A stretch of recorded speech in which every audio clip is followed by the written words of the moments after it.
I was scrubbing carbon scoring off the eastern wall when the doors sealed. That sound, deep, resonant, final, wasn't part of my workday checklist. On Astrax, when ceremonial doors close, they mean it. No exits. No exceptions. I froze with the cleaning wand still humming in my hand, heart thudding as I realized exactly where I was. The imperial pairing trial. I wasn't supposed to be here. Maintenance shifts were cleared hours before royal proceedings. But a power fluctuation in the chamber's climate lattice had delayed me, and by the time I noticed the crowd arriving, robes shimmering, armor polished, faces proud, it was already too late to slip out. A guard had seen me, frowned, and gestured for me to stay put. No one leaves once the rite begins. So I did what I always did. I stood at the back. Still, invisible.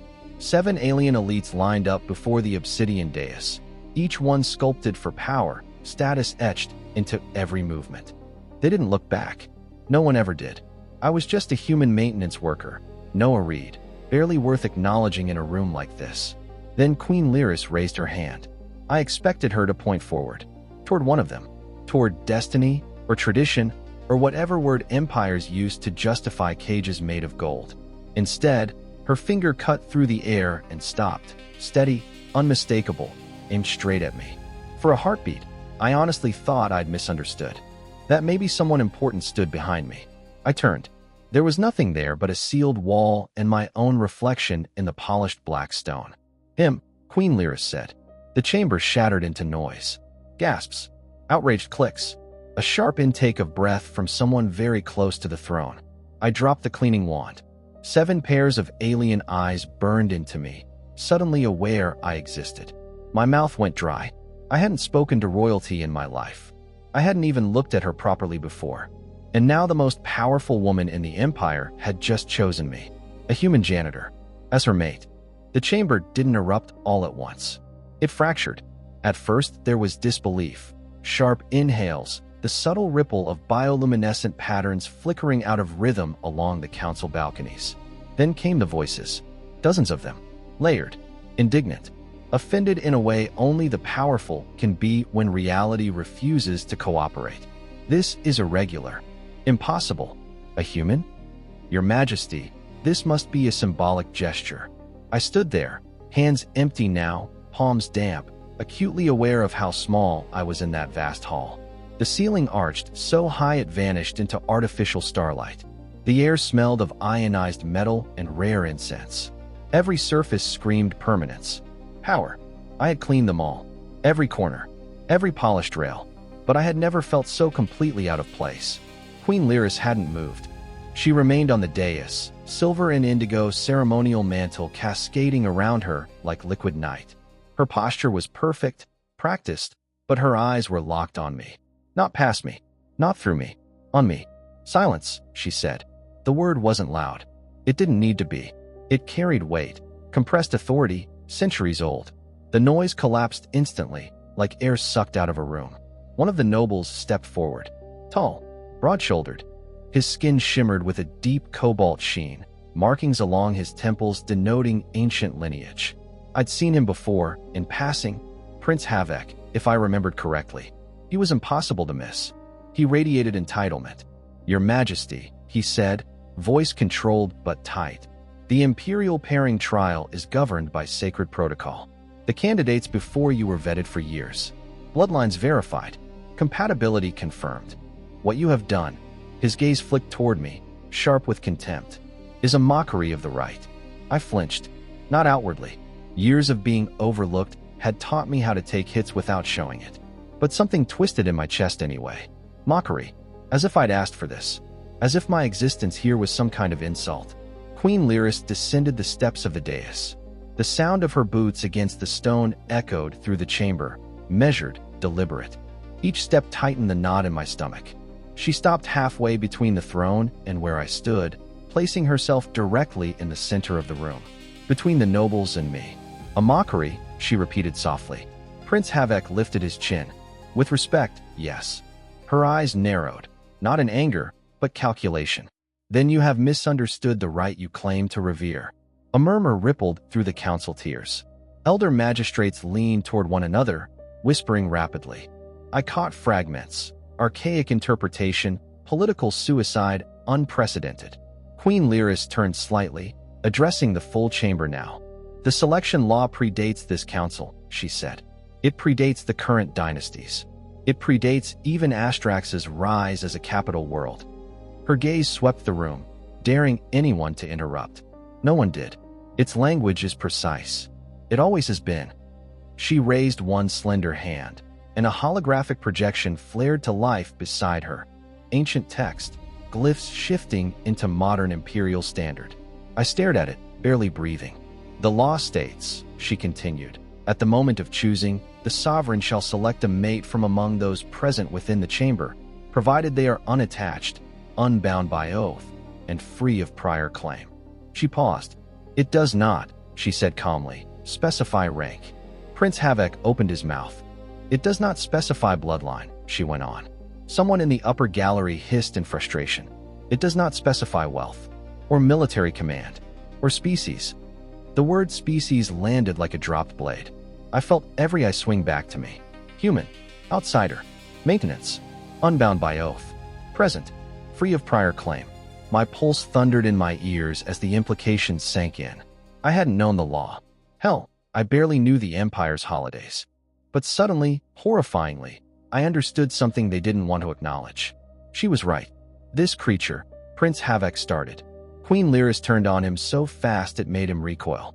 His name, she said, voice icy, is Noah Reed. And he is present. The chamber went dead silent again. My throat tightened. I hadn't heard my name spoken like that in years.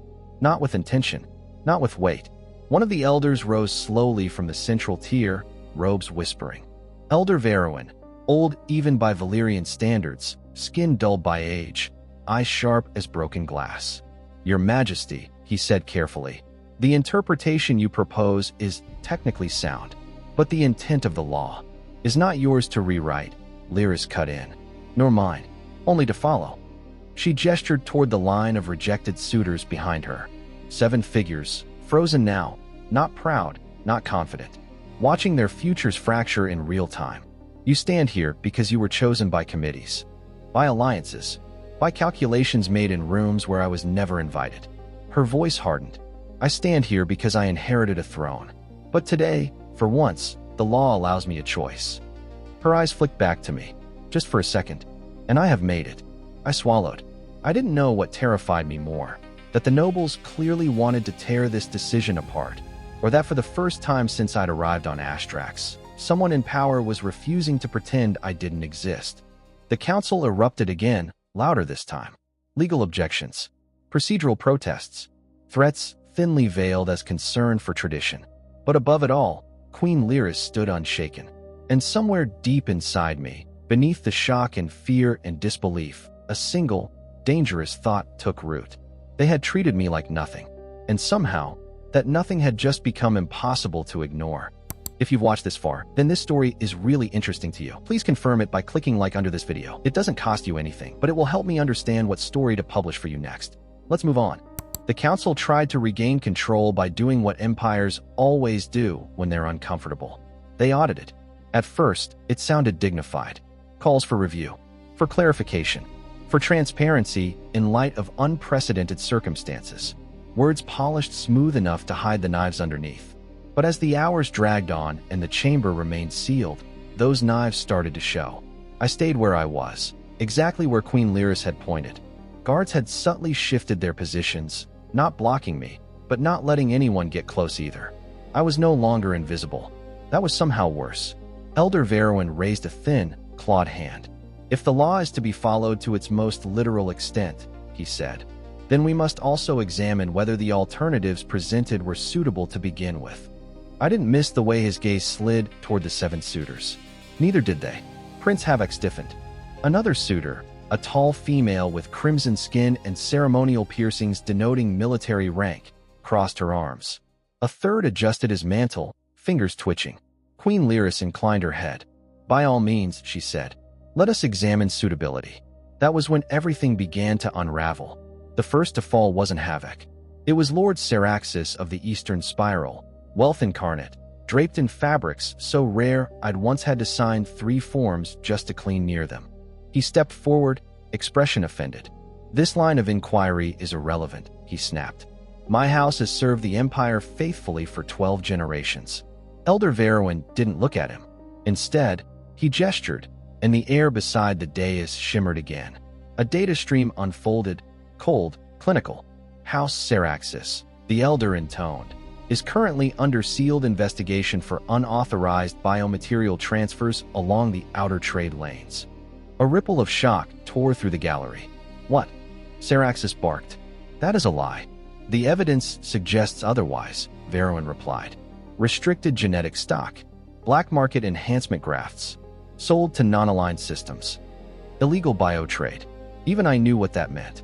I'd seen the aftermath once, on a fringe station, people twisted into weapons, bodies not their own anymore. The Empire called it abhorrent, punishable by erasure. Seraxis's skin flushed a sickly shade. Those accusations were never proven. "They were delayed," Queen Lyris said quietly. "At your request." The silence that followed was thick, suffocating. Seraxis stepped back, suddenly very aware of the guards behind him. Then another voice cut in. Duke Halrix. Older, smoother, the kind of noble who smiled like everything was a joke he was already in on. "This is absurd," he said lightly. "We are not here to air political grievances." Elder Verowan's gaze finally lifted. "Then you should not have brought them into this chamber." Another data stream ignited. "Duke Halrix," the Elder continued, "has outstanding financial obligations to 3 merchant guilds and 1 planetary treasury. His debts exceed the economic output of a Class F moon." A stunned murmur ran through the room. Bribes. I'd heard rumors on the lower decks. Maintenance hears everything. But I'd never imagined it was this blatant. Whole alliances bought and sold like spare parts. Halrix laughed once, sharp and hollow. "Political maneuvering is not a crime." "No," Queen Lyris said. "But presenting yourself as a loyal suitor while actively purchasing votes to secure the throne is." She took a step closer to the line of suitors now, her presence forcing them back inch by inch. "You didn't come here for me. Any of you. You came for what I represent." The third revelation was worse. A military prince, decorated, revered, was named in connection with forced labor operations in the outer colonies. Not officially slavery, of course. The Empire preferred cleaner words. Contractual population redistribution. But the images that accompanied the report left no room for doubt. Chains, camps, children. I felt sick. All my life, I'd assumed power at least pretended to be earned. That behind the arrogance, there was something solid, something deserved. But standing there, watching the Empire's finest unravel, I realized how wrong I'd been. They weren't better. They were just protected. One by one, the suitors lost their composure. Voices rose. Accusations flew. Threats were implied. Alliances fractured in real time. And through it all, Queen Lyris stood calm. Watching. Judging. I became aware of something then. Something that sent a chill through me. This wasn't improvisation. She knew. She'd known about them. About all of them. Long before she'd pointed at me. That realization hit harder than any shout or glare. Because it meant her choice wasn't just rebellion. It was surgical. The council chamber, once so pristine, now felt exposed. Rotten beams laid bare beneath ceremonial polish. I'd cleaned that room for months, thinking I was wiping away dust. Turns out, I'd just been maintaining the illusion. When the noise finally died down, Queen Lyris spoke again. "You see," she said, voice steady. "This is why bloodlines mean nothing to me. Why status is irrelevant. You speak of tradition, but you've hollowed it out and filled it with corruption." Her gaze swept past the suitors and settled briefly on me. "A throne built on rot cannot stand," she continued. "And I will not bind myself to men and women who mistake power for worth." No one challenged her then. They couldn't, because standing in the middle of that ruined perfection, with nothing to offer and nothing to hide, was me. And for the first time, I understood something terrifying and undeniable.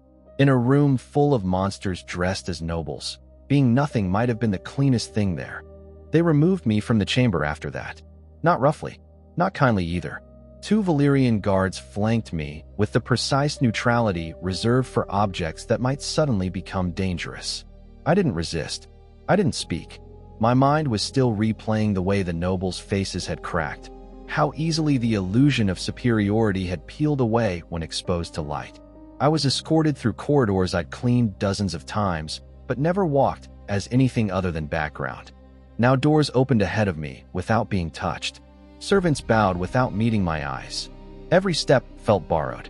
They placed me in a waiting suite overlooking the inner gardens, quiet, too quiet, and left without explanation. I stood there for a long time, hands clasped behind my back out of old habit, staring at alien foliage glowing softly beneath a simulated sky. My reflection stared back at me from the glass. Same tired eyes, same scar along my jaw from a coolant pipe incident years ago. Same man who'd boarded a transport to Astrax because nowhere else on Earth felt survivable anymore. Nothing about me had changed. So why did it feel like the universe had shifted its weight? The door chimed. I turned, half expecting guards. Instead, an elderly Valyrian woman entered alone, leaning lightly on a cane formed of living crystal. Her silver skin was darker than Queen Lyris's, marked with intricate age patterns that radiated authority deeper than rank. She studied me in silence, not assessing, observing. I knew who she was before she spoke. "You may relax, Noah Reed," she said at last. "If I had intended harm, you would already be unconscious." That was reassuring. In a way, I inclined my head, unsure of protocol. "Your Majesty," she smiled faintly. "I haven't held that title in years, but old habits linger." She gestured to a seat. "Sit. You look like a man bracing for impact." I obeyed. She lowered herself opposite me with surprising grace. Up close, her eyes were astonishing. Pale gold, sharp, ancient. They missed nothing. "So," she said, folding her hands, "you are the human my granddaughter chose to scandalize an empire." I swallowed. I didn't ask for any of this. "I know." Her gaze softened, just a fraction. "That is precisely why I wish to meet you." She let the silence stretch, clearly on purpose. "You have worked in the Upper Palace sector for how long?" she asked. I blinked. "A year and 2 months. Mostly maintenance. Climate systems. Structural seams. 3 times a week," she said. "Yes. You arrive early. Leave late. You hum when you work." I stared at her. "I what?" "Old Earth songs," she continued calmly. "Minor key. Melancholic. You favor repetition, as though holding on to something." Heat crept up my neck. I didn't realize anyone noticed. She made a soft sound, not quite a laugh. "My granddaughter notices everything. I taught her to." That landed heavier than I expected. She leaned forward slightly. "You clean the council chamber during sessions, during rehearsals, during closed deliberations. Did you ever once attempt to approach Queen Lyris?" "No," I said immediately, then hesitated. "I mean, no, of course not. She's royalty." "And yet you were alone in the same room with her dozens of times." "Yes. And you never positioned yourself to be seen, never lingered, never adjusted your schedule to intersect with hers." "No." "Why?" The question wasn't accusatory. It was genuinely curious. I considered lying. Reflex. Survival instinct. But something in her eyes told me that would be a mistake. "Because," I said slowly, "I knew my place." She tilted her head. "Explain." "My wife used to say the same thing about people like you." I went on, surprising myself. "About power. That it bends the world around it. And if you're not careful, you forget what's yours to touch and what isn't." I paused, swallowing past the familiar ache. I wasn't there to be seen.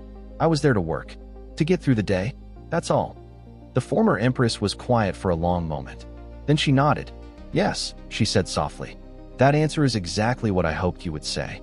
She rose, moving closer now, studying me with renewed intensity. "My granddaughter has been hunted since the day she was born," Noah Reed. "Every smile directed at her has carried calculation. Every gesture has been measured. Even affection, when offered, is a transaction." I thought of the suitors, the bribes, the secrets. "She has never been allowed to be unremarkable," the empress continued. "Never allowed to exist without being evaluated." Her eyes locked onto mine. "And then there was you. A human, a janitor, a man who stood in the same room and saw nothing to gain." I shook my head slightly. "I didn't see her as nothing." "I know," she said gently. "That is the tragedy of it. You saw her as someone.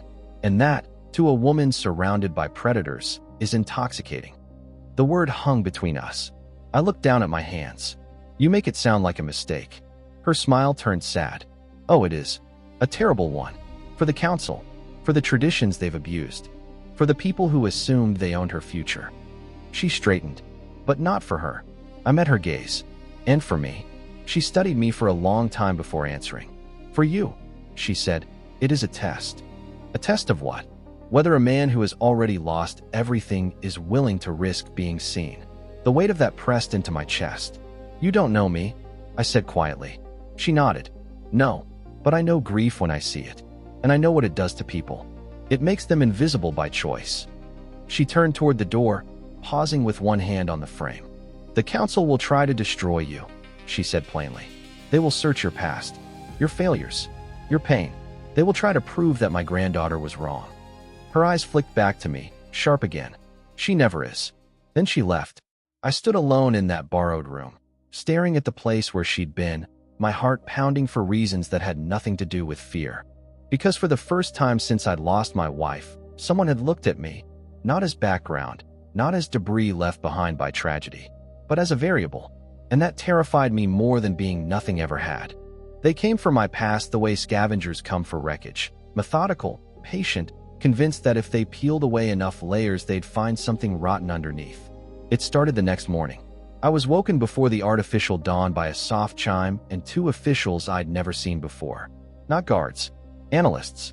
Their robes were unadorned, their expressions professionally blank. The kind of people whose job wasn't to threaten, but to record while someone else did. Human Noah Reed, one of them said, "You are required to submit to a full imperial inquiry." I almost laughed. Submit. As if I had any other option. They escorted me through corridors into rooms I'd never cleaned, sterile, windowless, designed to make time lose meaning. Over the next several days, my life was dismantled into files and data points. Medical scans first. I stood naked in cold white light while machines hummed around me, cataloging scars, bone density, genetic markers. One technician frowned at the display. "Physically unremarkable," she muttered. "Suboptimal muscle efficiency. No enhancements." Another added, "Psychological profile pending."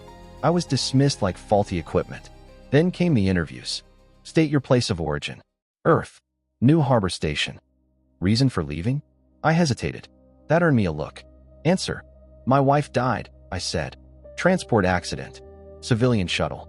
Wrong place, wrong time. They recorded it without comment. How long were you married? For years. Any offspring? No. Any remaining dependents? No. That answer echoed louder than I expected. They dug deeper. Employment records. Education. Financial history. I watched my life scroll past on translucent screens. Every late payment, every job change, every long stretch where I'd existed without really living. After your wife's death, one inquisitor said, "You declined multiple compensation offers from outside consortiums." I didn't want to stay, I replied. Why? Because every street reminded me of her. Because her grave was a train ride I couldn't afford. Because breathing on that planet felt like drowning. I needed distance, I said instead. They labeled it avoidant behavior. They asked about my habits, my routines, why I worked overtime, why I rarely socialized, why I'd chosen a maintenance contract light years from home. You fled, one of them concluded. Yes, I said. I did. That seemed to please them. Emotionally compromised. Politically useless. No ambition. Safe. Between sessions, I was returned to my quarters. Comfortable, guarded, isolated. Food appeared. Clothing changed. Time blurred. I had access to an information terminal, but no external communication. Earth might as well have been a myth. Queen Lyris didn't come. I told myself that was expected, that she had an empire to manage and a council trying to eat her alive. Still, the absence gnawed at me more than the interrogations. On the fourth day, the Dowager Empress returned. She brought tea that smelled faintly of citrus and starlight, and she didn't ask permission to sit. "They're being thorough," she observed, pouring for both of us. "That's one word for it," I said. She smiled thinly. "They're looking for leverage. They won't find much." "No," she agreed, which frustrates them. I stared into my cup. Does that help her case? It complicates it. She sipped her tea. You don't fit the narrative they prefer. No scandal. No secret loyalties. No exploitable ambition. So they'll invent something. Her eyes sharpened. They'll try. I leaned back, exhaustion settling into my bones. You said I was a test. Yes. For what? She studied me. For whether sincerity can survive exposure. That night, I didn't sleep. I kept seeing my wife's face, Mara, not as she'd been at the end, but as she'd been before everything broke. Laughing in a cramped apartment, arguing about paint colors we never got to use, telling me I needed to stop assuming I was invisible. Someone will see you one day, she'd said, and you won't know what to do with it. She was right. The council reconvened a week later. This time, I was present, not as a spectator, but as evidence. They seated me alone on the chamber floor, no dais, no protection. The suitors watched from the galleries, their expressions a mix of satisfaction and curiosity. Queen Lyris sat rigid on the throne, face carefully composed. The accusations began. Emotionally unstable, psychologically damaged, lacking the resilience required of a consort. One elder leaned forward. Human Noah Reed, do you deny that you fled your homeworld to escape grief? No, I said. My voice echoed in the vast space. I left because staying was killing me. A murmur rippled. And yet, another pressed. You expect this council to entrust the future of the empire to a man who ran from pain? I looked up, past them, to Queen Lyris. I don't expect anything, I said. I didn't come here to be chosen. I was doing my job. The elder scoffed. Modesty will not save you. Good, I replied. Because I'm not asking to be saved. That startled them. I straightened, suddenly aware that fear had burned itself out, leaving something sharper behind. You want to know who I am? I continued. I'm a widower. I'm tired. I clean floors for a living. I carry a photograph in my pocket because it's the last proof that someone once loved me enough to build a life with me. I gestured to the suitors above. You call that weakness. I call it experience. Silence spread, uneasy and tense. You think I'm safe because I want nothing, I went on. You're wrong. I want something. I want her to have a choice that isn't poisoned. I turned fully toward the throne. Queen Lyris didn't choose me because I was strategic. She chose me because everyone else treated her like a prize. My voice steadied. I treated her like nothing at all. A gasp sounded somewhere in the gallery. Not because she was nothing, I clarified, but because I never thought she owed me anything. Not attention, not affection, not obedience. I looked back at the council. You've spent weeks trying to prove she made a mistake, but none of you have asked why she needed to make a choice so desperate in the first place. The chamber held its breath. I'm not fit to rule, I said quietly. I'm not fit to scheme. I don't belong here. But if what disqualifies me is that I see her as a person instead of a throne, I met Queen Lyris's eyes. Then maybe that says more about your empire than it does about me. For the first time since the inquiry began, the council had nothing ready to say.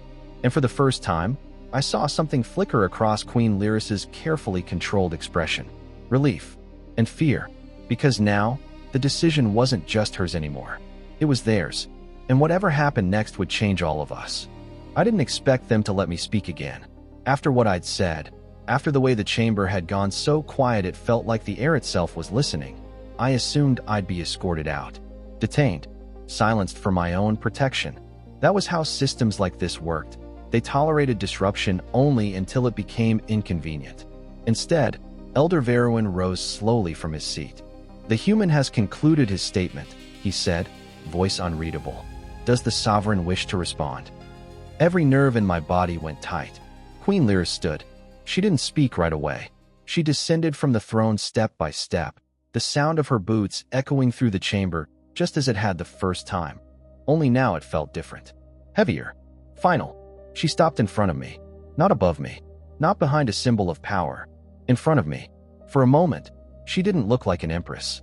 She looked like a woman holding her breath. They say you fled your world, she said softly, so softly that only those closest could hear. They say you ran from grief. I nodded. I did. They say that makes you weak. I met her gaze. It means I survived. Something shifted in her eyes then. Not calculation. Not restraint. Decision. She turned, facing the council fully. You have heard enough, she said. A ripple of protest rose immediately. Your Majesty, the inquiry is incomplete. The vote has not been scheduled. She raised her hand, and the chamber stilled. You have examined his body, she continued. You have examined his history. You have examined his pain as if it were a defect to be catalogued. And still, you do not understand why I chose him. She gestured toward me, not possessively, but unmistakably. You call him emotionally compromised, she said. I call him honest. One of the elders leaned forward. Honesty does not qualify one to stand beside the throne. No, Lyris replied, but ambition disqualifies you. A sharp intake of breath swept through the galleries. You speak of strength, she went on, voice rising now, carrying. Yet every suitor you presented sought to own me, to leverage me, to turn my existence into an asset. This man, she paused, just long enough for the weight of it to land, did not. She turned to look at me again. He did not flatter me. He did not pursue me. He did not position himself to be noticed. He existed in my presence without expectation. Her voice wavered, just barely. Do you know what that is like? She asked the council. To be seen as nothing but a function from the moment you draw breath.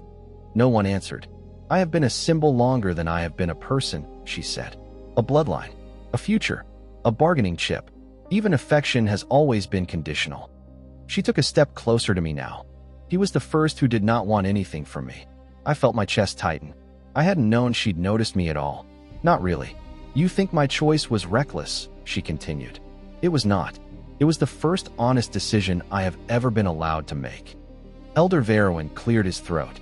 Your Majesty, even if we accept your reasoning, the consequences. I accept them, Lyris said immediately. All of them. The chamber erupted. Shouts. Arguments. Outrage barely restrained by protocol. I barely heard them. Because Queen Lyris had reached out and taken my hand. Gasps rippled outward like shockwaves. Physical contact. Public. Intimate by Valyrian standards. Her skin was cool against mine, faintly luminescent, and I felt the tremor she tried to hide. I choose him, she said clearly. Again, the words slammed into the room. I will continue to choose him, she went on, voice steady now, unyielding, until you accept it, or until you remove me from the line of succession entirely. Silence. Pure, stunned silence. Elder Verowan stared at her. You would renounce the throne? If that is the cost of being treated as a person, she said, yes. The implications spread through the chamber like fire. Remove the queen, shatter the succession, trigger instability across half the empire. They had never imagined she would go that far. I felt panic surge. Lyris, I said quietly, without thinking. You don't have to. She squeezed my hand once. Grounding. Certain. I do, she said softly. Because this is the moment they understand I am not bluffing. She turned back to the council. You fear what this union represents, she said. Not a human consort, but a precedent. She looked directly at the suitors in the gallery. That power does not always choose itself. That was when something unexpected happened. One of the younger counselors stood. She was barely older than me, by human standards. Her voice shook, but she spoke anyway. The law does not forbid this, she said, and the sovereign has shown conviction. Murmurs followed. Another counselor nodded slowly. Then another. The fracture line spread. The elders whispered furiously among themselves, weighing tradition against catastrophe. Finally, Elder Verowan raised his hands. This council will recess, he said. A vote will be held. When? Lyris demanded. At dawn. The words echoed. Guards moved in, but not toward me this time. Around us. Protective. As they escorted me back toward my quarters, Lyris leaned close enough that only I could hear her. I'm afraid, she admitted. So am I said. Her fingers tightened around mine briefly before letting go. But, she added, voice fierce and almost hopeful, for the first time, I'm afraid of the right thing. The doors closed behind me. I stood alone again, but not empty, because somewhere between being treated like nothing and being chosen anyway, I had become something dangerous to an empire built on certainty. And dawn was coming. Dawn on Astrax didn't arrive gently. The light crept through the high crystal windows of my quarters in sharp, fractured bands, casting alien colors across the floor. I'd been awake long before it came. Sleep had no interest in me anymore. Every possible outcome had already played itself out in my head, over and over, until fear dulled into something quieter. Acceptance, maybe, or resolve. When the summons came, I was ready. They escorted me to the throne chamber, not the council hall this time. This room was older, heavier, the kind of place built to make decisions feel eternal. The galleries were full, nobles, officers, dignitaries, all whispering as I entered. I felt their eyes on me, weighing, judging. Still nothing special, they seemed to say. Just a human. Queen Lyris stood beside the throne instead of sitting on it. She looked exhausted, determined. When she saw me, something in her shoulders eased, just a little. Elder Veruin stepped forward, ceremonial scroll in hand. "The council has reached a decision," he announced. The vote was divided. My heart pounded. "By a margin of 8 to 7, he continued. "The council recognizes that the original language of the imperial selection law permits the sovereign's choice." A murmur surged through the chamber. "The human Noah Reed," Veruin said, turning to face me, "is hereby acknowledged as the chosen consort of Queen Lyris, with all rights and responsibilities therein." For a moment, I didn't understand the words. Then Lyris exhaled, shaky, relieved, and the room erupted. Some cheered, some shouted in fury, some simply stared, as if reality had betrayed them. I barely heard any of it. Lyris was walking toward me, her eyes bright with something that looked dangerously close to hope. "I don't know how to be a consort," I said quietly when she reached me. "I don't know your customs, your politics. I'm still broken." She took my hands in hers, unashamed, unafraid. "Then we will be broken honestly," she said. "Together." I thought of my wife, of the life I'd lost, of the years I'd spent convincing myself that being nothing was safer than wanting again. "I can't promise I'll be perfect," I said. Her lips curved into a small, genuine smile. "I don't want perfect. I want real." So I nodded. Later, after the ceremony, after the arguments, after the Empire staggered forward into a future it hadn't planned for, I stood on a balcony overlooking Astrax's glowing skyline. 3 moons hung low in the sky.